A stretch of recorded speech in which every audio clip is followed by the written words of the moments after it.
The prenatal appointment is 10 minutes. The postpartum window closes at 6 weeks. And somewhere in between, a woman's body is doing the most demanding biological work it will ever do, and most of the time without a real nutritional roadmap. Today, I'm sitting with a doula who has been in those rooms since 2008, and we're going to talk about what your body actually needs when it's growing in life and recovering from one. Welcome to the Informed Choice Podcast, where natural healing meets practical truth. I'm Eni, the Naija goddess, and this is where we simplify holistic wellness so we can stop guessing and start healing. My guest today has spent her career doing something most people do not think about until they're standing in the middle of it, making sure that when families arrive at one of the most significant moments of their lives, they feel informed, supported, and truly seen. She is a doula, childbirth educator, parent coach, and the owner of Well Body and Birth, Charlotte's newest birth center dedicated to redefining women's health care and birth through holistic, personalized care. Since 2008, she has been in the field of fertility, pregnancy, and childbirth. She's a certified birth, postpartum, and newborn doula, a Hypnobabies hypno doula, a placenta encapsulation specialist, a fertility doula, and a certified affiliate partner of the Fertility and Pregnancy Institute. But here's what makes her story worth paying attention to, even more than all those credentials. She came to this work not just from a textbook, but from her own experience as a mother. She walked into her first birth full of preparation, confidence, and a birth plan, and then she ended up having an emergency cesarean, and then a second one. And it was not until 13 years later, when she was planning to have more children, that she discovered the word doula. And everything changed. She realized that if she had known what she knows now, if she had understood that she had a voice, that she had options, that her choices mattered, her story could have looked very different. So she built a career around making sure other women would never have to find out the hard way. Well Body and Birth is the result of that work. A birth, a birth and wellness center dedicated to helping families feel informed, supported, and respected throughout pregnancy, birth, postpartum, and beyond. The first of its kind in the community. Please welcome to the show, Nicole Hunter. Thank you. Thank you. I'm so glad you're here. I have been following your work for years. You are a beacon of light in the community. And from my tiny bit of experience as a doula, which doesn't even, it's so small compared to yours, just what you do and the difference and the impact you make, it is transformative. And you are meeting people at a crossroads in their life, at a pinnacle point in their life, a peak in their life, and you're making it better. You're making them have awesome experiences instead of these tragic ones that are far too common. So thank you for everything you do. Yeah, thank you. You don't really think about it like when you've been in this work for so long. It feels very like day to day sometimes. So it's not until somebody says something you're like, oh, I do all. I really do all you those do a things. lot. Yeah, you do a whole lot. Well, with that, Nicole, before we go anywhere else, I want you to tell us about your story in your own words. I know I gave like a little high level version. So, what's the real one? What led you here? How did you learn about this? Just tell us your story in your own words. Yeah, so I have been a doula, like you said, since 2007. I Goodness gracious. I feel like I was born with birth in my spirit. Like that's something that I always tell people. I remember back when like TLC had a birth story. I don't know, it was like Oh pre-reality yeah, I do remember TV time. that. Yeah. So I used to sit around like watch all the stuff. I just knew I was going to be an obstetrician, and that did not pan out because I didn't want to work with dead people. Like went to the little medical school and I was like, oh no, I specifically remember I want to bring people into the world. So I sort of just like deaded the thought, the dream, and just kept moving through life. And then I found myself pregnant, and it sort of stirs still back up in you, but I, went out, took the classes. Back then we had Lamaze, um, and did all the things, learned how to breathe and everything else, went into labor, walked into the hospital. I had like all this stuff, like all my rice socks and Bags and pillows things, and all the. all the things. I just knew like, this is it. I'm going to have, unmedicated birth and everything else. And it just went very left very quickly. I got there. I think I was like 3 centimeters. So I really shouldn't even have been admitted in the first place. They should have sent me home, right?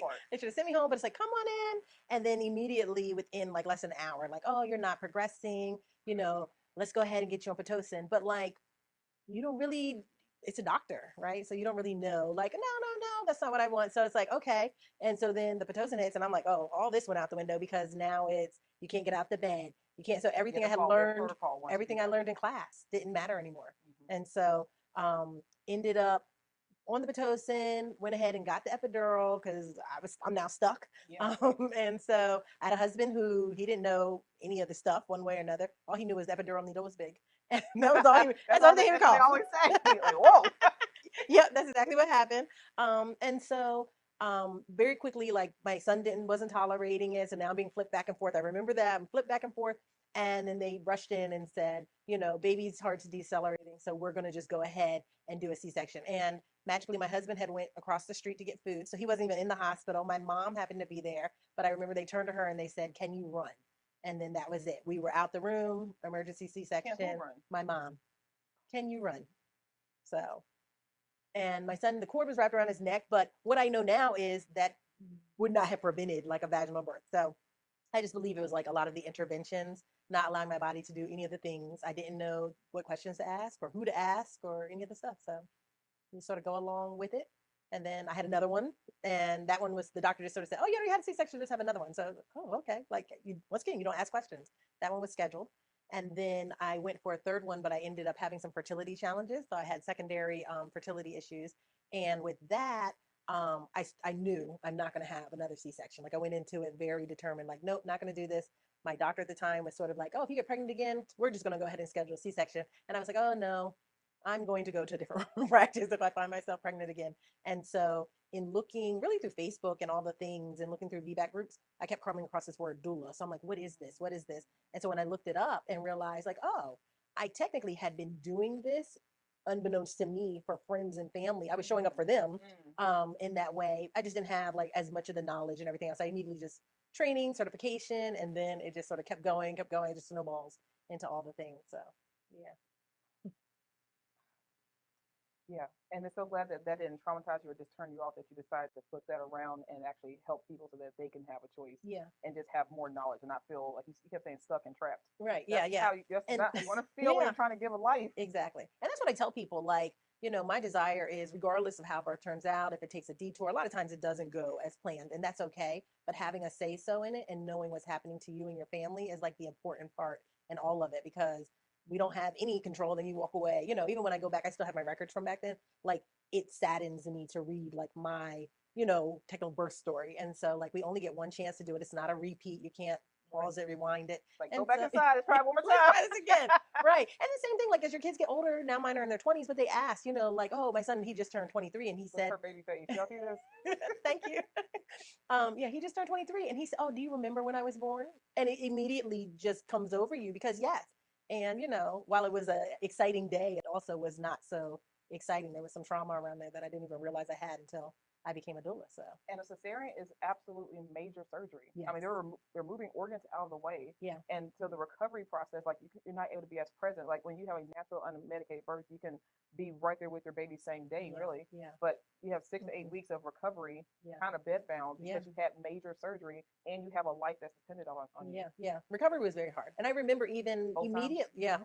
Second time was a little easier because you sort of know What's all the coming. things. Yeah. But the first time I remember actually like being like, whatever medicine they gave me, I was like sort of sleep. They didn't put me on a general anesthesia, but I was not like fully functioning and awake. So breastfeeding was delayed. And so then I had issues with that, which then ended up being formula because I was like, "Oh no, this is too much on top of all the other stuff. You can't just go climb into bed." I slept on the couch for a few days type deal. So yeah, it was a lot. It was a lot. Recovery was a lot. And I still, interestingly enough, I just told somebody the other day, we were talking about like scar tissue stuff, because that's what prevented me from having further children.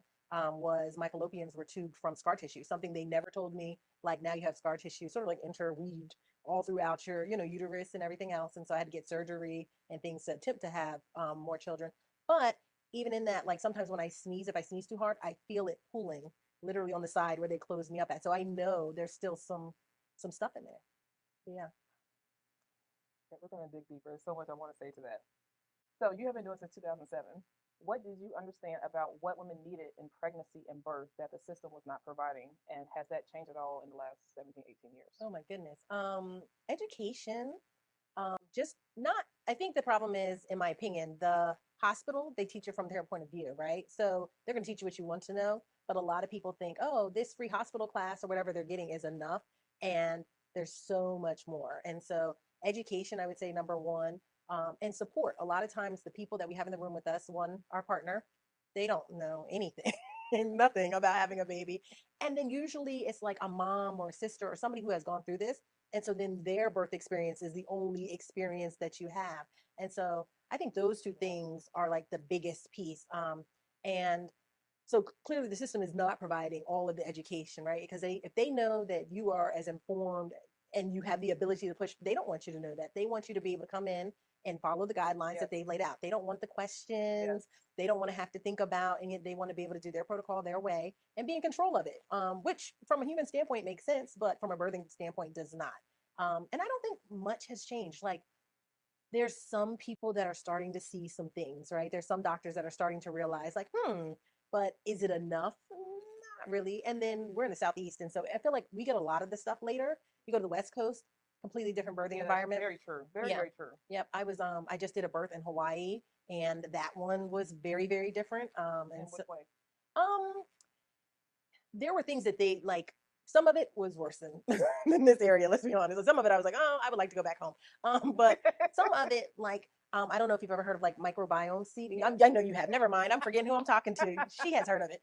So yeah, but that's something here you have to like advocate for, and or we a lot of times like arm our people. Like, here's literature so you can tell your doctor. And even then, it's like, just hand me the swab and I will seed my own baby. Microbiome. So, but that's something they are standard.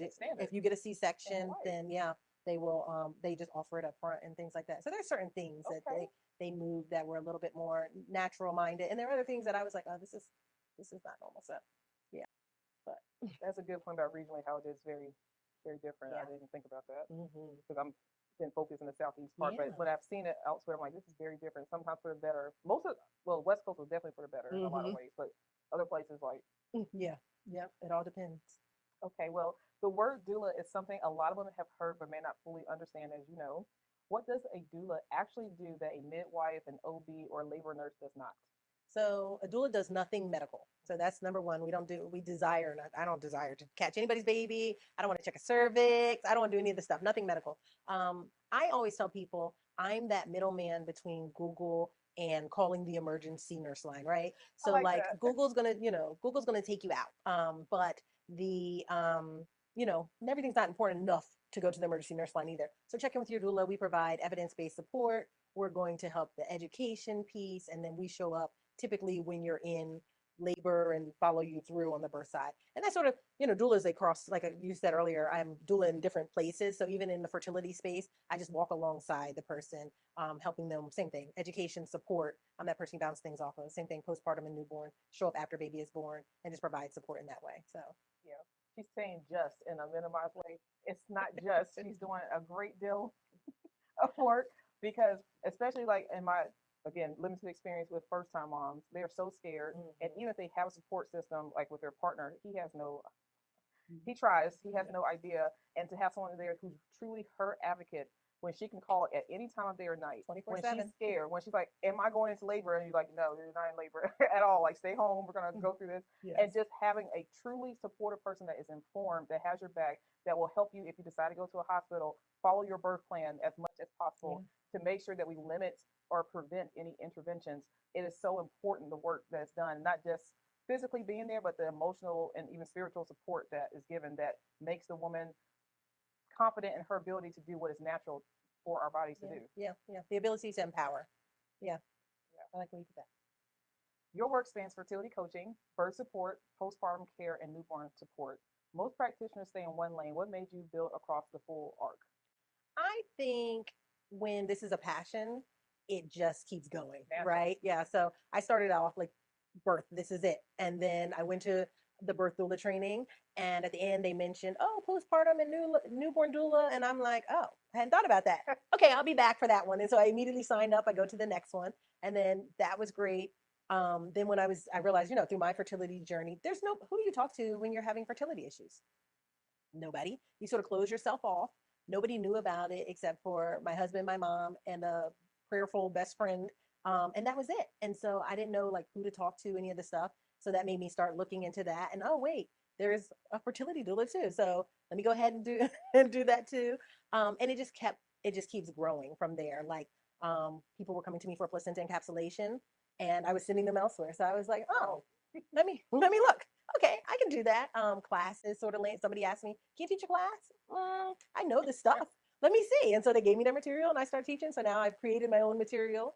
So it just keeps going. Same thing. We realized myself and my business partner, both of us were doulas. We came together and started co-doulaing and realized there's not a birth center that's really in this area. The closest one going north is Statesville and south is Greenville, South Carolina. So we were like, you know, can we fill this gap? And so I was like, oh, okay. So anything that sort of comes in, I've tried to tell myself like I have to like pause somewhere, but I say that and I have like trainings that I bought that I have not I have not done yet. So I'm like, it keeps doing You're itself. able to meet her wherever she is on the spectrum of perinatal care. Yeah. Essentially. Yeah.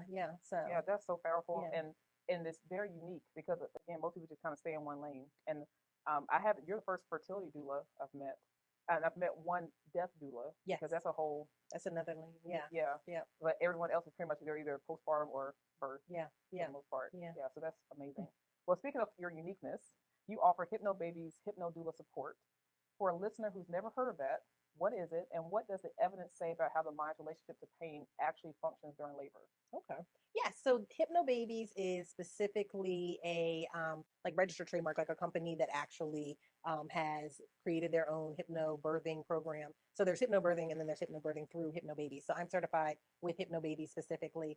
And pretty much what it is the ability to self-hypnotize yourself during labor and birth so that you can have as much of as a pain-free labor as possible, basically. And so it's a program that you follow. You can, go there and purchase all the material. And it's extensive. Some people pop up at like 36 weeks and they're like, I think I want to have a hypnobirth. I'm like, no. Like, it's just something, even when a client comes along, I go back to the material and sit and study it. So it's definitely something that's intensive and you have to be dedicated to it. But it's really that saying mind over matter really is a thing. And so the ability to take yourself inward and recognize that your body can do it, trusting yourself, trusting your body and your baby. And then, you're technically training your mind to do the same thing and put yourself in a state of such calmness and separation from what's happening in your body so that you're not feeling all the things and the intensity is yeah the intensity of labor is what we desire in that space. And so people usually that have done hypnobirthing, it's amazing to be able to see. It's very different, like to see it out of hospital. Most people recognize what's happening in hospital is when I like to see it, is because the nurses, you're like, You seen it in hospital? yeah, I've seen it in hospital, but just because clients hire me and then they still go birth at the hospital. Oh, but okay. the nurses don't believe because the person's so quiet. It's so peaceful. There's nothing happening. And so when the person's like, oh, I feel some pressure, I'm feeling the urge, and you go tell the nurse, they're like, nope, I don't think she's really ready. And then usually they don't even check, right? Because they're doubting that this person even knows what's happening in their body. And next thing you know, there's a baby coming out. And they're like, oh, how did this happen? You're like, well, I tried to tell you. She told you. So yeah. It's kind of a commonality in medical practice, particularly I would say not just the United States, I would say across the world, where women's voices are not heard or acknowledged. If we say we're in pain, if we say that this hurts, it's often dismissed as something else, like it's supposed to be just uncomfortable. And so if a woman is saying it and it's her body, at the end of the day, it's her body, and if she's saying she feels something, you should at least acknowledge it. Right. And they are just so dismissive of us, and we're literally carrying life. Yeah. And that's always been like a pet peeve of mine. Just like, listen to her. Yeah. Okay. What does it hurt? Does it take you any time? You're already there. It's your job, right? It is literally you're there to listen to her and check on whatever it is that she's saying is going on with her body. Yeah, that part.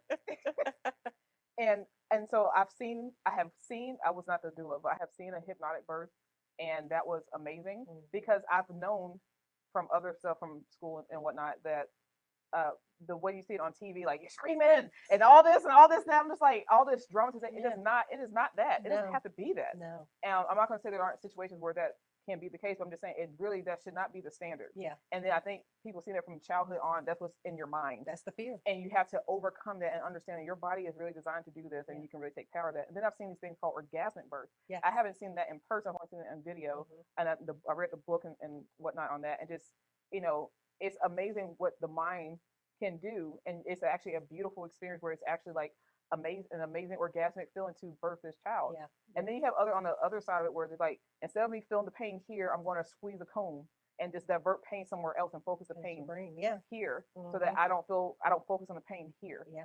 And so what are your thoughts on like the orgasmic birthing or like the pain diversion method? Yeah. So, I mean, still, it all comes back to mind over matter, right? Yeah. So, like, it's really our brain is going to hone in on the thing that is the most intense in our body in the moment.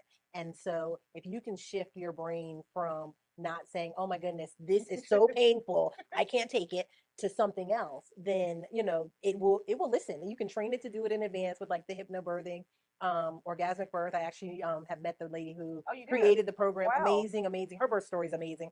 And so it sort of has tunneled down, and so it's an amazing program as well. But That's your next certification. I can't do it. I can't do it. Nope. But yeah, so like the comb, double hip squeeze is another one. But it is telling our brain that yes, while this is intense, there's something else that's bothering me. I'm gonna now focus on that thing. So yeah. And you've seen that work in terms in like your real life experience. Yeah, I have seen it work, and it's interesting. Even as we were just saying that the comb, it made me think about we had a client that she was pregnant, but she ended up in a car accident, and her ankle broke, but they still put her on the labor and delivery floor just because she was pregnant. So in that moment, like when I went to go visit her in the hospital and everything else, she's not in labor. Everything was fine with her and baby. Okay. They were still trying to figure out what can we give her, all this. So she's in pain in her ankle, and I said, "We're on labor delivery. I'm gonna be back." And I went and got a comb. And so even though there's nothing to do with that, it was still just that mental diversion because she wasn't even on the floor to handle this ankle problem, and so they weren't doing what they needed to do. So, well, like, for the y'all have listeners nothing to have a can comb. you explain the comb technique So for those who are not familiar? yeah, so basically it's just taking like a regular. You can go to Dollar Tree, really. Yeah. Get a comb, put it in your hand, have the I guess they're not bristles, what are they, combs? I guess they're combs. The teeth. Oh, remember, our parents used to tell us that the teeth of the comb. So the teeth of the comb go in towards your palm, the soft part of your comb, and you're literally just squeezing during a contraction. And it'd be the same thing like if you have nails, if you take your nails, then it just makes your brain say, what is happening over here versus what's happening in here. So okay, well, placenta encapsulation, that's something you offer, and it's something a lot of people have strong reactions to. What does the research actually say about what the placenta contains, and what are women reporting back to you in terms of their postpartum experience when they use it? So if you think about the placenta, all of birth to me is magical. Like it's just a miraculous thing. Like you grow an organ. Right. I was going to say, you literally take two little cells and then it creates all of this stuff, right? And then at some point, like it ends up being us, right? Like you're a whole human, you're walking, you're talking, all these things. And so the placenta is one of those other pieces of the magic. And like you said, you're growing a whole organ. A whole organ. And so this placenta is what is feeding your baby. Like everything that's coming through you, your placenta filters it out and sends the good stuff to baby, and the rest of it goes to waste and comes out your body. And so you think about on the back end of that, now you've had this baby and now you push out this placenta, all the nutrients from pregnancy are hanging out in this organ. And so the ability to then, put it back in so that you get it. Women go through so much in postpartum, oh my God. Right? Like our emotions, the physical, the mental. And so to be able to take something that's already yours anyway, yours, that you literally grew. Yeah, that's already yours. And to, be able to give yourself those nutrients back is really good. There's not a ton of research on it, but I've never heard any like negative things, right? Nobody's ever taken it and been like, oh, I feel so bad. Usually it's either, I don't know if it made a difference, which you might not know because nothing, there was nothing bad that happened. So maybe it did make a difference and we don't have an idea. Or they had, like if they had a previous pregnancy where they didn't take it and then now a pregnancy where they did, like increased blood, breast milk, better sleep, their emotional roller coaster, which then sometimes leads to that postpartum depression, but that baby blues stuff, they don't really feel some of that, better connection with baby. And so just all these things, we get hair loss, our nails get brittle, our teeth and gums get all messed up. So all of those things, you're now taking this nutrient dense organ and, consuming it. Yeah. So consuming it in capsules. So yeah. And there are people who will eat it. I have actually walked into a hospital room and made a smoothie on the spot. And so it's a service I offer. Like if you want it within 24 hours and we can just go ahead and cut off a piece of your placenta, put it in a smoothie and you can have it that way and I'll do the rest in capsules. So yeah. Yep. I haven't done that part. Just in encapsulation. I don't know. That's not from the vegan perspective, but just from the raw meat of it all perspective. But yeah, and then I also had one client that took it and used it to build a tree from. Yes.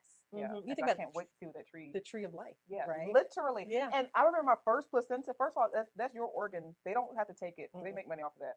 You can take your organ home if you so choose. Yeah. Okay. But it literally looks like the tree of life. Like I remember, I have a picture on my phone, but yeah, like the way the veining comes and it's beautiful. It's like purple and blue and red. Yeah, Like yeah. I guess you have to be into it, but Yeah, it's yeah, gorgeous. But to think you're now taking this tree, that what was a tree of life within you, and putting it in the ground for another tree, and then as you look out your window and see it, then that's something that's honoring the whole experience that you just went through, which is absolutely beautiful. So, and even after as we were talking about this, I was thinking the humans are the only mammals that don't automatically consume placentas. It's true. Everybody else, not everybody because they're not bodies, but Every like mammal. knows, right? Like this is something that is innate to them. It's not innate to us. And it's different in different cultures. I'm thinking we went to Bali some years ago for a birth retreat, and the Balinese, they honor theirs a different way. They also bury it, but they actually talk like they treat it like it's almost like a spirit for them. And so when they want to do beautiful. life stuff, they go back and talk to it. They go back. They know where it is, and if they want to move, if they're getting married, they're having more children. They're connected to that. I love that. So it's a whole different. Yeah, I did not know about where that. we, like you said, we typically the hospital's like, I'll take that for you. Don't even worry about it. We'll discard it. Take that off your hands. We don't think about what happens after that, right? It's yours. Yeah, it's yours. Okay. Oh, just side note. What are your thoughts on lotus birth, and have you participated with that? I have not ever had anybody who had one.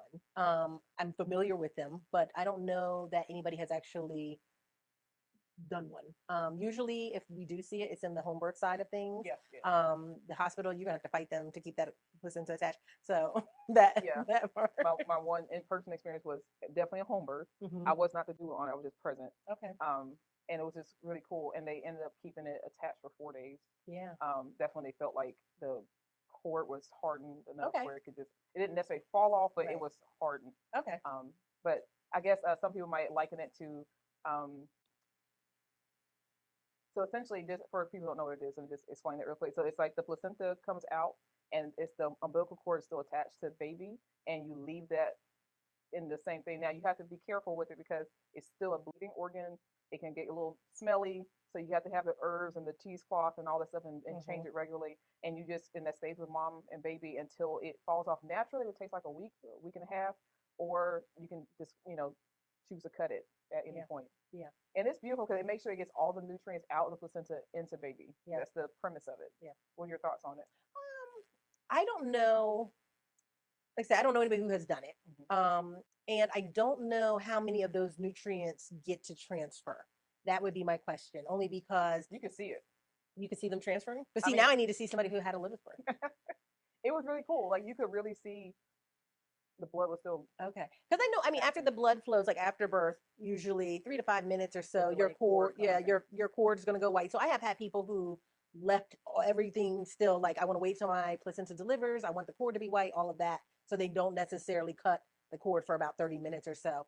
But I've never seen anybody say, I'm walking away, like baby and placenta, and all the things. And so, like I said, I've read about it, but outside of that, I haven't seen it. So now I got to go find some. I'm like, who's doing lotus? I don't even need to be in the room for the birth. I just want to be there afterwards. Yeah, it's cool. And then they did it with like lots of flowers and herbs and cheesecloth. So it actually made a pleasant smell because after a couple of days of an organ that's in room temperature, they sell little kits like on Etsy and other things. Well, she was kind of already you can make very natural, so she had a lot of stuff.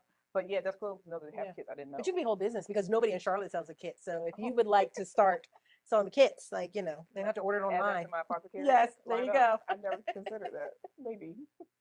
But yeah, so I just wondered what your thoughts were professionally on that. But okay, so the postpartum body is one of the most nutritionally depleted states a woman can be in because she's literally giving it all. Walk me through what's actually happening hormonally, nutritionally in the first, say, 90 days after delivery, when most women are completely unprepared. Oh goodness. So I think it happens immediately, right? Like you literally just pushed a whole human out. We just talked about the organ, the placenta comes out. That's all your nutrients right there. And so your hormones, even in labor, like I'll start pre-postpartum, but like all the hormones that come in labor, we hit that space like transition where you get really shaky. That's the part that I feel like they show on TV where the person's like, I can't do this anymore. And they're cursing out the husband and all the other stuff. But that's like because our body literally is like taken over by hormones. So you have this crash of like adrenaline and cortisol and oxytocin. So all these are hitting you. So then now the baby's out and everything else, and everything sort of then now you have a crash to some degree. Your body's like, oh, let's get back to homeostasis. Like we got to get back to normal. And so what's your, how do you do this? And then not to mention, you just went through 20 plus hours of labor. And that's on the back end of carrying a whole person for 9 months and growing this life. Like you're tired, all these things. Yes. Your body has no clue. Like, what is it supposed to do at this point? Like, it doesn't know what it's doing. So hormonally, we always have this crazy shift. We're tired, clearly. There's a hormonal shift of just sort of like trying to get back to what does it look like. It takes really up to a year for a woman's body to get back to pre-pregnancy, hormonally, emotionally, mentally, and physically, like all the things across the board. And then, depending on how you birth, whether it's home, birth center, or hospital, but you now still have another life to take care of. Right. And if your partner is present on a regular basis, you still have to give them some energy. Yeah. And then there's still you. And so hormones are out of whack. You're tired. Your body is trying to get sort of back to what it was, except now we might be breastfeeding. We're definitely carrying a baby, regardless. You're still not getting to sleep. So it's just it literally is a roller coaster. Yeah. Yeah. You're absolutely right. It literally is a roller coaster. Right before I came here, I saw a baby that was maybe 6 months. We're in June, so 6 months old, and the parents were sort of talking on the side, like, oh, she's still sort of sitting in the house. She doesn't really come out. I don't know if she's eating and showering. And I was like, has anybody considered depression in here? Like, she's closed off, new mom, all the things. Her body is still not clearly sure of what's happening and everything else. You're still having a little bit of sleeplessness, restlessness. You're still, yeah, just all the things. Yeah. And so people don't think about how long that postpartum period is. Right. I think I was saying in my opening, in traditional allopathic care, it's just stops at 6 weeks. Like, well, we're done. Yeah. But the whole process is 12 to 18 months. And that is called postpartum depletion syndrome. Yeah. And it varies, the severity of it depending on the person, how healthy was she before she even got pregnant, how healthy was her pregnancy, how was her actual delivery, because that's definitely part of it too. Yeah. And all the things that go into it. So nutritionally depleted is almost a given, like especially like iron and all folate and all your B vitamins, so you have enough energy, like getting your hormone levels regulated. That's not something that's going to cut off in 6 weeks when you're expected to go back to work in 6 to 12 weeks. Like you need that year to year and a half to get your body back right. And someone end up pregnant again and you still haven't even recovered from that. And so that second pregnancy, like your body's like you're playing catch up constantly, and you're not getting the depth of understanding because the focus shifts from you to the baby or babies, right? Other children in the home, plus your partner, plus yourself, plus your career if you have one. Like so, it's a lot. It is. It is. And you actually have to consume more in your postpartum space than pregnant. Like you think, oh, I'm pregnant, I'm eating more, but it's so much more important even on the postpartum side if you're breastfeeding and just for body recovery to increase all of the nutritional things, like you're saying, the iron and all the things that come along with that, protein and everything. Yeah, we're going to touch on that in the food segment, but absolutely, like when you're pregnant, the expectation is 250 to 350 calories extra a day for the pregnancy. So it's not a terrible amount more, but it depends on what are you eating. So it's more important. What are you eating? Like, are you just eating bags of Doritos and stuff? There are people. There are people seriously because you feel like you have these cravings. Yeah. Or are you eating nutritionally dense foods? Yeah. That are nourishing to you and baby to get you through this process so that your recovery is a lot easier. And so that's what we like to focus on from the nutrition aspect that we'll dabble on that. But you've seen it all, I know. So you support VBACs, which is vaginal birth after C-section or cesarean, high-risk pregnancies, inductions, and everything in between, not just unmedicated birth. What does evidence-based, unbiased support actually look like when a woman's birth plan changes in real time? Because it happens. It definitely happens. I think the biggest thing is recognizing the real time piece, right? Like we don't ever know what it's going to look like, and it usually changes. I would say 99.999 paternity tests sure that it's going to go differently than what you thought it was going to go. And sometimes that's for the better, but a lot of times it's not. And we just have to have the ability to shift. And I think the key word to me in there was like evidence-based, right? Like I am not going to go to Reddit and get you some information. It's something I haven't seen it all. I've seen a lot, and I try to be as prepared, which is why you continue training and all these things. But even if something comes in from out of the blue, the ability to tap into a resource or to find something that's evidence based to have conversation around. But that's where like that birth planning piece is so important. Like we do a lot of pre-talk about what is your birth plan, what are the things, and if it goes off the rails, what does that look like? So we don't just do, oh, you want a vaginal birth, but also what's an unplanned cesarean look like? Not emergent, because we know that's the run down the hall, but what does it look like if things shift?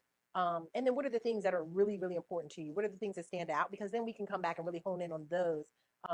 If you don't care so much about, I don't know, the immediate bonding afterwards, but it's really important to you that you didn't get an epidural, then when doctors come in and they start having some of these conversations, let's make sure that space is really protected, and make sure that the right questions are asked. And if we can, take a minute to have a conversation with, parents and everything else so they can make a sound decision, and, doctors can come back. So, yeah. So what's an example when it changed for the better and an example when it changed for the not better? I think the change for the better, the ones I can think of most recently are, you walk in and you're further along, then there's a lot of fear, right? Like we said, there's a lot of fear. You don't know what you're going into, first time moms. So they're sort of very anxious. We do all this planning, trying to just, sort of calm a lot of that in the moment. Then realizing, one, that this is hard, but it's not impossible, right? So that's number one, is, oh, I'm doing this. But then when they get to the hospital and they're further along, like they may, like, maybe I'll get an epidural. I'll just sort of see how it is. And then they walk in the hospital and they're like, oh, I'm at 8 centimeters. Okay, yep, I'm good. Like, I can rock this out. Like, and so just believing in themselves and empowering them to know, like, you can do that. And then same thing with dads. Like, sometimes they don't think they can do it. Like, I'm just going to stand up here at the top. I don't want to know any other things, but them too coming out on the other side and realizing, and some of them are very skeptical of doula support, right? Because do we really need this? Like, you just having a baby. The doctor's going to say it. But them realizing there's value in doula support, them realizing that it was helpful to them just as much as it was to mom, and that now, like, you have this nice family who, may have surpassed or overcome some of these things that they didn't know when they first walked in the door that they could do.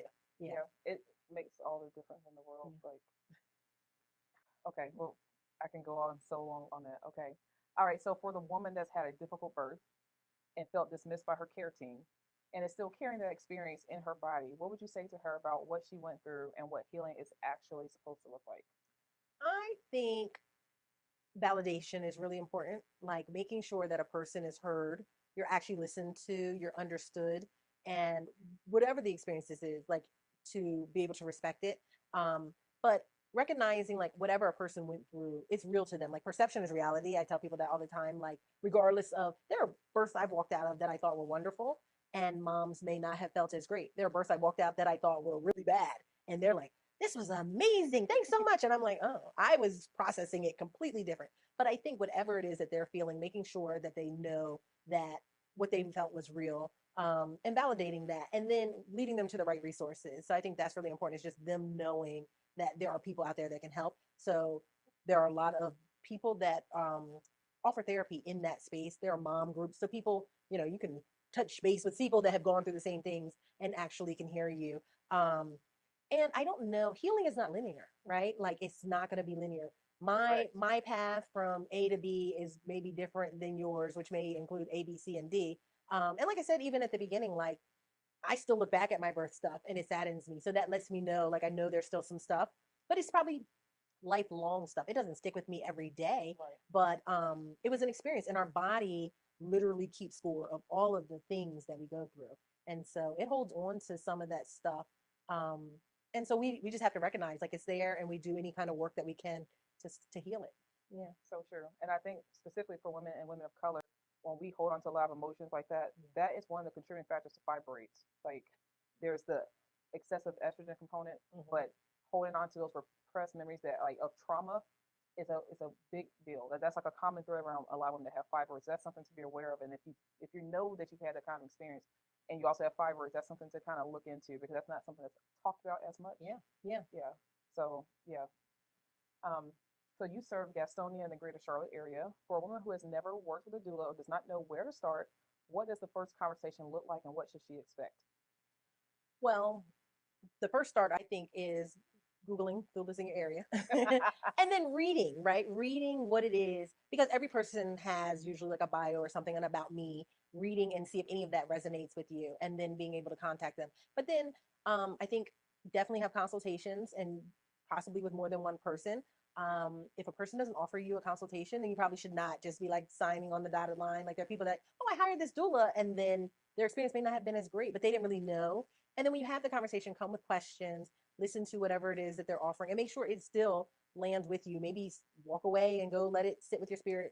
Come back if you have more. I know when I sit down, I just sort of let really the person almost lead it. Like, it's not really about me anyway, so it's about you. So whatever it is that you want out of this birth, and there are people that maybe they don't align with me, and I'm saying, like, oh, I might not be a great fit for you, and that's okay. And so I may point them in another direction. You may want to contact this person or that person. They may be better off. But making sure that you feel good. I always say, like, it's like your pregnancy best friend, right? So, like, you want this person, you want to be able to pick up the phone and be able to say, hey, I'm going through this. They listen, they're able to offer feedback and everything else. You trust them. It's a relational experience. So, it's not something that's impersonal that you just want to grab anybody and be like, hey, come support me on this big day. So true. Like one person I ended up being a doula for. She signed a contract with a doula that she had never met. They talked on the phone, Mm-hmm. and she signed and had already like paid.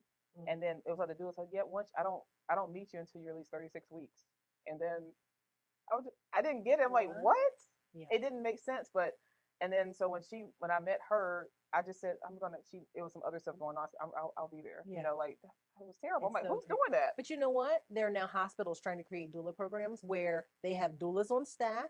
And so therefore when a person goes into labor On staff for the hospital. for the hospital. So then Yeah, you're sort of like, you the doula that's waiting, yeah, that's working for the hospital. It's sitting over here, and then they say, oh, so and so's here, to have a baby. You want to be her doula, and so then you just come on in. So you're meeting her in labor to doula her. and that doula that works for the hospital is not going to be pro intervention for the hospital. I don't get Supposedly they are not. They're supposed to be there. It's a conflict of all the interests. That doesn't signal my Yeah, spirit in shouldn't. any way, shape, or Yeah. form. So I was not aware of that. yeah. But even that relationship piece, like how do you just meet somebody in the moment? And I won't say I haven't done it in terms of somebody calls me and they need a backup because I know birth. I'm an expert at birth, but then I just rely on the people around them because they're the expert in the person that's birthing. But it's still a very different relationship because I'm literally meeting you on the spot and I'm still saying, here, I'm here for you. I'm advocating for you. All the things I'm supporting you, but I don't really know you. So I just know this tidbit that I got from your doula. Okay. That was good to know. Some would argue that doula support is a luxury and that not every family can access it. How do you respond to that? And what does equitable access actually look like to you? Absolutely not a luxury. I think, if nothing else, everybody deserves a doula, right? That's the thing. Yes. Yeah, it's not a luxury. It's such an experience, and I didn't have one, right? So I don't, I never had it from that side. You wish you had a you at your birth. Let me tell you, I did. I got pregnant. I don't even know when that 6 years ago, maybe give or take. So I was well into doulaing, right? And so as soon as I got a positive, I called my doula friend, like, "Hey, girl, Immediately. I need you to be my doula," right? And so, like, because I know that stuff would fly out of my brain in that moment. I could probably try to doula myself. I don't want to doula myself. I need a person. Yeah. I want a doula. I need a doula myself. And so I would not, above some of the things. And people come together and will do, I think if the people who find importance in it, right, they will put that request out. I've seen people have like a doula fund. Don't buy me a high chair and my baby's not even here yet. Put towards my doula fund. That's the thing. Smart. I like that. Yeah, I think that's the thing that, it's almost like you think when people get married, they say, oh, go to premarital counseling. That's priceless. Doula support is priceless. Finding somebody who's going to be in your corner. I know majority of the medical things that are happening in labor and birth, I just don't practice them. So to be able to have somebody who recognizes when they come in and they're saying something that is going to lead to C-section or that's going to lead to induction or something that's just questionable, being able to provide somebody with that information ahead of time, talk through it, know where they stand on it, and then if it's necessary to create a plan or action around it, being able to like try to enforce it. Yeah, it can just change the whole way that, labor and birth goes. So yeah. I like that fund idea. It's essential. So basically, it can be affordable for anybody. It depends on your circumstance because it should be prioritized as care Right. for you and the baby, so Right. that you can not just for the experience of that particular day, but the process getting up to it and even after the birth of the baby. Absolutely. So, and more, like even insurance is recognizing this, right? Like where some of the insurance companies are starting to say, like, we will cover some or all of doula costs. And what they recognize is doulas are changing births, and those births then are, costing them less, right? Yeah. If a doula can help a little bit minimize some of those C-section rates or induction rates, now the insurance company pays less. So we would rather put out a little bit of money here than a lot of money to this hospital system. Very true. So, yeah. Very true. Yeah, excellent point. All right. Well, you built Well Body and Birth because you saw a gap that the Greater Charlotte area describes as a birth center desert, as you highlighted earlier. What does it mean to have a family, to have a relationship center option in their own backyard that they didn't know existed? I think that's another one that's priceless, right? So, as I said earlier, like in Charlotte, there are no birth centers like actually within Charlotte. Even my birth center is right on the edge. We're in South Carolina due to regulation stuff. It just made more sense for us to be there. But we're like a mile and a half from The border. the Charlotte line. But the closest one going north was Statesville. So if you're Center City, Charlotte, then you're about 40 minutes from there. But if you're in South Charlotte, you're over an hour. And most, especially first time moms, even though babies don't fall out, it's not necessarily a comfortable ride. And so we planned ourselves so that we would be on the other side of that. So we're about 40 minutes south of Center City, Charlotte. And we really do focus on relationship. Our appointments are about an hour long, and so being able to really just pour into a person and hear all the things we want to hear about, the baby showers, we want to hear about your baby moon, all these things. We want to really get to know like who you are, who your spouse is, what's happening in your whole family. So you come to birth center on any day. There's families, but if they have other kids, like kids are running through sometimes and things like that. And it's because we took a house and converted it, so it feels like a house. So kids actually think it's a house. Like we have kids who like lock the door when they come in, and we're like, no, we gotta unlock it and things like that. But really honing into the fact that like you should be able to trust your body and baby, and we too, as medical providers, can trust your body and baby is really, really important. So just trying to fill the little hole where we can. Yeah, more locations to come. It's in the future. That's the It's hope. so needed. It's so needed.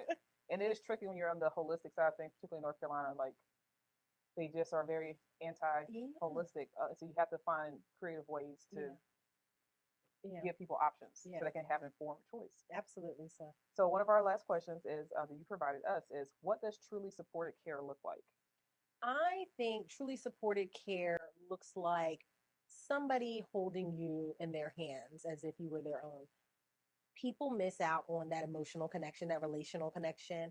They miss out on everything beyond the physical. We know that you're pregnant. We can, see that. We know that's happening. But what about the mental, emotional, spiritual aspect of it? And so truly supported care is just really having somebody in your corner, not anybody riding the line or any other things. Somebody that's going to actually like advocate for you, be there for you, support you, and not think that anything you say is crazy. I tell people, they say, "Oh, what should I do?" Whatever you want to do. Right. I don't care if you want to hang from the ceiling and have a baby. Like if we can logistically make it happen, we can make it happen. I have no say so. That's somebody will ask like, "What's your birth philosophy?" And I'm like, it literally is whatever it is that you want to do. Like I'm here to support you. That's it. And so just knowing that there is somebody in your corner. That's why it's so beautiful what you're doing. It's amazing. So people are going to hear this and going to want to rush to you. So how can people work with you? How can people find you? Please give them all the info. And whatever she says will be in the show notes below. So I'm complicated. I have two businesses. So there's my doula business, which is Bloom Birthing and Fertility. So that's birthingandfertility.com. And that's sort of on all platforms you can find me. And then there's the birth center, which is Well Body and Birth. So wellbodyandbirth.com, same thing. That's on all the platforms. And so they sort of intermingle. So if you find me in one, I can always lead you to the other or vice versa. So that's perfect. That's perfect. Well, thank you so much. You have been a very valuable guest. I've been wanting this to happen, guys, since I started. I've been harassing her for like 8 months. So I'm just so thrilled that she's here. I really, truly value the work she does. She's top of her field, top of the lane. I highly suggest you all reach out to her. And just thank you so much for your time and attention. I'm truly grateful. Thank you. I'm appreciative. It's an honor to be here. Yeah. All right, we'll be back with our Herbal Spotlight and our cooking segment.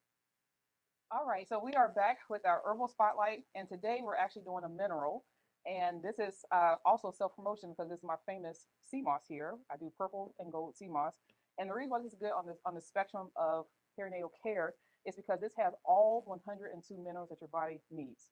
So I don't recommend it during pregnancy because it can be an appetite suppressant. But if you're trying to get pregnant and after you have the baby, this is your daily multi-mineral. So it's something that's very easy to take. It helps with your energy levels. It helps restore any kind of leaky gut issues you have. It helps with digestion and proper bowel elimination. Again, it has lots of iron and your vitamins and all your minerals that you need. So it helps with preventing some of the things that happen in postpartum care. So I highly recommend sea moss. Are you familiar with it? I'm familiar, but I haven't had it, and I've been wanting to have it. So. Okay, well, this is yours. I'm excited. This is yours. And the reason why this has all 102 minerals So sea moss by itself has about 80 to 90, Mhm. but it's also mixed with bladderwrack, which is another type of seaweed, and burdock root. So the combination of those three gives you all 102. It's in its concentrated form. So 1 heaping tablespoon in the morning is all you need to get going. Okay. And you'll feel the difference. So everyone who starts, they're like, I need more, because they can tell the difference with and without it. So it's, this is the blueberry one. It's done with purple sea moss, and then they have a pineapple ginger. It's done with gold sea moss. Okay. So that's our herbal Start spotlight. stocking it in the birth center. That's great. Okay, awesome. That would be fantastic, actually. All right, so that's our little herbal spotlight. So now for our meal, it's very important that we talk about this can be eaten at any point on the spectrum of baby care. Okay, for the woman, for the postpartum, for prenatal, whatever, because it's very nutrient dense. So from my book, Nourished by Naija, we follow the PF3 framework, which is protein, fiber, fat, and flavor, because it gotta taste good at the end of the day. Okay, for you to stick to it, it's gotta taste good. So you want to make sure that you're having enough fiber, and so fiber comes from plants, and you want to make sure you have quality protein. Your protein comes from whatever sources, but we always do plant sources here, and then your fat to have a whole fat source, right? So not just oils, but an actual whole fat source. So I intended to do the pesto recipe from my book, the spirulina pesto, but I had already, for my meal prep, I had already done the sun-dried tomato pesto, and it's done with hemp seeds. And hemp seeds is our actual fat source. So not only is that complete protein, you have the anti-inflammatory omega-3 fatty acids in there, the precursors to the EPA and DHA forms of omega-3s, and that's our fat source for the dish. Our starch, which is actually low in starch, is wild rice. Now, wild rice, I love it because not only because it's not high in the glycemic index, there's not a lot of starch in it, but it's actually not a rice. It's actually a seed. It's a grass seed that's native to North America. And because of the seed, it's a complete protein. So like 1 cup is like 8 to 10 grams of protein. Oh, nice. Yeah, and again, it's low in starch. It doesn't spike your blood sugar like white rice would. And it's not like mushy like white rice can get. It's like toothsome. So that's our base. And then now we also want to eat the rainbow. So here's our fiber component, and there's a lot of fiber in this. It's like 4 grams of fiber in the 1 cup of the wild rice. We have some steamed broccoli here to add, so we have some color. And then what we're going to actually do here, we have some bell pepper. Now, there's a lot of iron in the wild rice, and there's iron in broccoli, and to make iron absorbable, you need vitamin C. And vitamin C the bell peppers are very rich in vitamin C. You actually have like 300% of your daily value in just one serving of bell pepper in your vitamin C. But your body can't absorb iron without the vitamin C. So, and you don't need any oil. So when you're cooking most vegetables, you don't need to cook with oil because there's so much water in them already that it's not adding anything. And like I always like to remind people, not that I'm oil free, but 1 tablespoon of oil is 120 calories. Okay, that's not adding more oil for me. That's not adding anything. Okay, and so most people start and just put all this oil in there. Okay, well, you just start by adding like 500 calories to your dish, even if it's healthy. So it's not needed. Use it with intention. We have oil in our pesto because it's how you make pesto. We have fat from the hemp seeds, so we don't need it. It's not a need. So I'm just going to let these kind of char. I have an indoor grill pan, a cast iron grill pan. We'll let these get a couple of char marks. You can smell it, right? You see, it won't stick. It'll get some browning on it, and then we'll assemble our dish, and then Nikki will give us a live taste test and give us her honest opinion of her thoughts. But this is a very nourishing meal because this can be made in both. You can make a big batch of wild rice. It can be frozen. Okay, so at any time you can freeze it in portions, and then you can reheat it on the stove, and then put whatever else you want to. So whatever. The only thing you're adding fresh is what you're going to get for produce from the farmer's market or the grocery store that day. So having some broccoli, some bell pepper, or whatever vegetables that you like, tossing that in, and then adding whatever protein source that you prefer. Our protein source today is I meant to warm it up. It's some air fried tofu.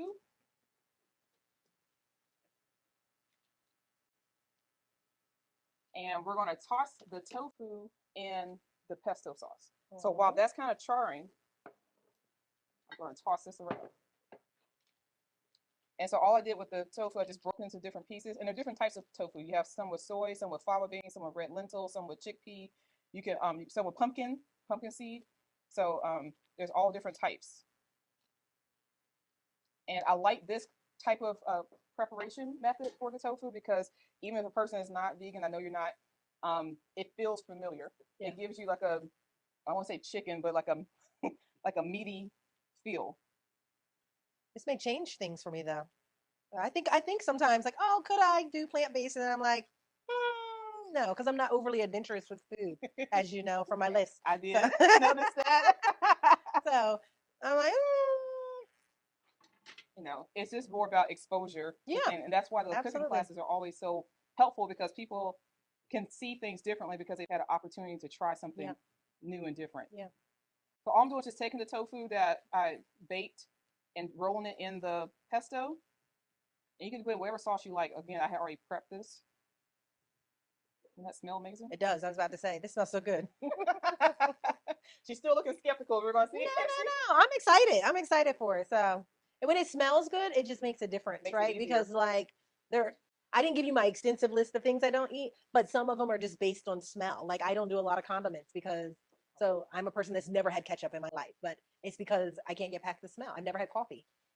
But So, see, this is why I really like her. So, like she said things that I really speak to. So if you notice in most of my recipes, I don't do condiments. I don't like wet food, first of all. I remember when I used to eat meat and used to like go through drive-thrus and I would order like a cheeseburger plain and I'll say I want a cheeseburger, just meat, bread, and cheese. And then the person on the thing, so you want it dry? yes. And I'm like, did I ask you to judge my order or did I ask you to take my order? I order it the same way, so that's fair. Like, I didn't ask you for your opinion. I said meat, bread, cheese. Okay.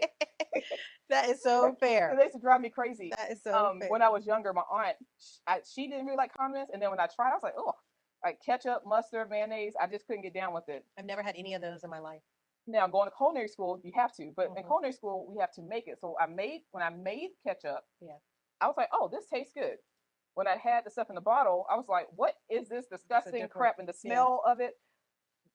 Mustard and mustard seed as a depth of flavor is great and it helps as a sauce as an emulsifier. But as a prominent flavor, I have people put it on hot dogs, stuff like that. Absolutely not. And then like I always tell this story, mayonnaise. Already didn't like it, but in culinary school, you have to make buckets and buckets and buckets of mayonnaise. And when I saw you just crack eggs, add some lemon juice, and pour oil and whisk vigorously, and that's mayonnaise. Yeah.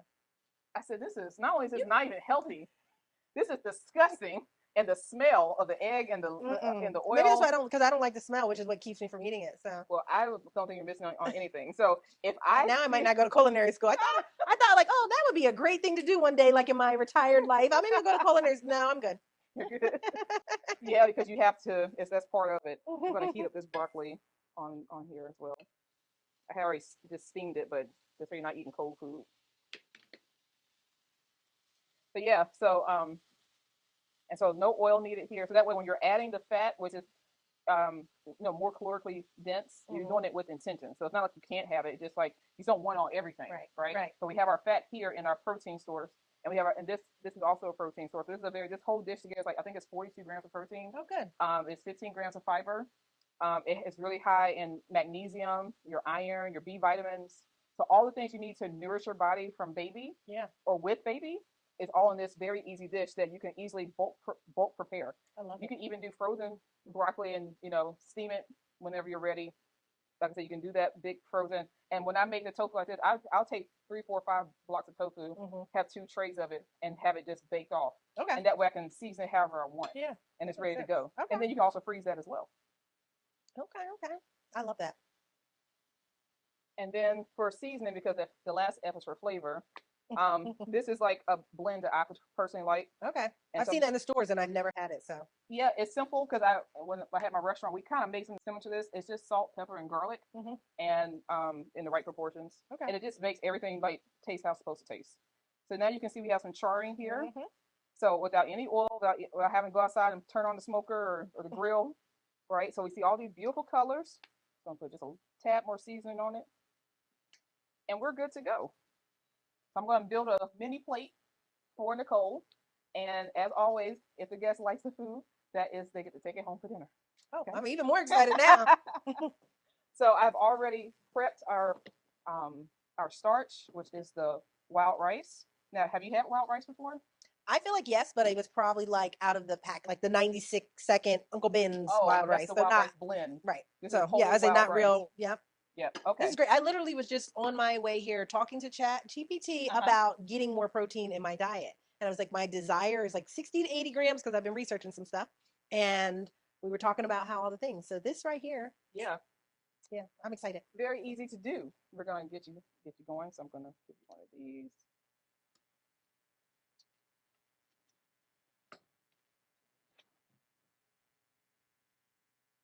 I just made it so it should still be warm. So if you're doing a standard vegetarian plate, it's going to be half your plate starchy veg, 25% protein, and 25% starch. And then depending on your goals that you might have, you want to build muscle, lose weight, you would just change the wedges of that. So we're going to put some peppers on here, make it nice and colorful. Add some broccoli. Again, you use the veggies you like. And we'll put some cubes of tofu. And again, like if you love it, this will go home with you. So it's like a sampling. Here you go. Thank you. Thank you.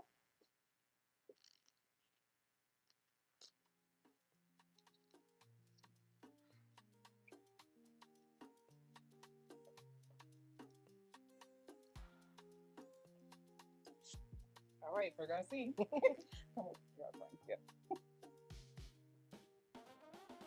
I'm like the perfect bite person, so I like it all like in one bite if I can get it. That might be difficult. Yeah, we'll work on it. I've semi-perfected it. Kind of Yeah. achieved it. This is good. Yay! 25 for 25. This is good. Now I'm excited to take all this home. Yes, yes. I'm excited. Okay. Yes. It's a can do. I can do You this. can see yourself making it as well. Look, yeah, this was easy. Yeah, it's easy. Yep. It's not even a recipe per se. This is just when you have proper food elements, components already prepped, putting them together or tying them together, it's so easy. So that because they're delicious, you're going to want to eat them. So they're not going to go to waste in your refrigerator. And then you're excited to do it because a lot of the work is already done, especially after you've had a long day of birth and assisting. You don't want to have to be like, what am I going to eat? What's going to taste good? What's going to hit the spot? What's nutritionally dense? And then something like this is something very quick to put together that's flavorful, that has your protein, your fiber, your fat, and your flavor. This is very good. Okay. I need to get the cookbook. What else is in there that I'm gonna cook up? Yeah, a lot. Everything. Yep. Everything. I'm gonna keep this to me. Nobody's gonna get to touch this. I'm walking the door like, this is mine. Well, y'all heard her true opinion. I did not coach her, pay her, or anything. And if you know me, I'm never dishonest. show on her I don't face. even do it. Right. You wouldn't. If you know me, you know. But no, I was holding myself back from a dance. So they may have even seen a little shimmy. It was good. It's very good. Awesome. Thank you so much for being here Thank today. you. You've shared so much wisdom. I know the audience has learned a lot, and hopefully they'll be working with you. And until next time, heal naturally, live vibrantly.